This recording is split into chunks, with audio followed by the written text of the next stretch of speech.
নাহমাদুহুনাসসাল্লাল্লাহু আজকে আমরা জানবো কোন 10 ধরনের ব্যক্তি কখনো জাহান্নামে প্রবেশ করবে না। এক নম্বর হচ্ছে সহজ সরল মানুষ, যাদের অন্তরে পেঁয়াজগোছ নাই, সাদাসিধা মানুষ এবং সাদাসিধা জিন্দগি পালন করে সাদাসিধাভাবে জীবন চালায়, তাদেরকে আল্লাহ তাআলা কখনো জাহান্নামে প্রবেশ করাবেন না। 2 নম্বর ব্যক্তি একাত্মবাদের সাক্ষ্যদাতা, সে ব্যক্তিও কখনো জাহান্নামে প্রবেশ করবে না। 3 নম্বরে সেজদা চিহ্নিত রয়েছে যার শরীরে আর নামাজের সেজদা রয়েছে, সে ব্যক্তি কখনো জাহান্নামে প্রবেশ করবে না। 4 নম্বরে ছোটবেলায় যাদের সন্তান মারা যায়, সে ব্যক্তি জাহান্নামে প্রবেশ করবে না। এবং যারা জোহরের সুন্নত নামাজের প্রতি যত্নশীল, তারা কখনো জাহান্নামে প্রবেশ করবে না। সূর্যোদয় এবং সূর্য অস্তের আগে যারা ইশরাকের নামাজ আদায় করে, তারা কখনো জাহান্নামে যাবে না। যে অন্যের মান ইজ্জত বজায় রাখে, সে ব্যক্তি কখনো জাহান্নামে প্রবেশ করবে না।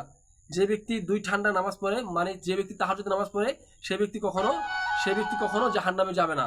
এবং যে ব্যক্তি ফজর ও আসরের নামাজ গুরুত্বশীল, যে ব্যক্তি ফজরের নামাজ ও আসরের নামাজ আদায় করে, সে ব্যক্তি কখনো জাহান্নামে প্রবেশ করবে না। অবশ্যই তারা এই 10 ধরনের ব্যক্তি জান্নাতি।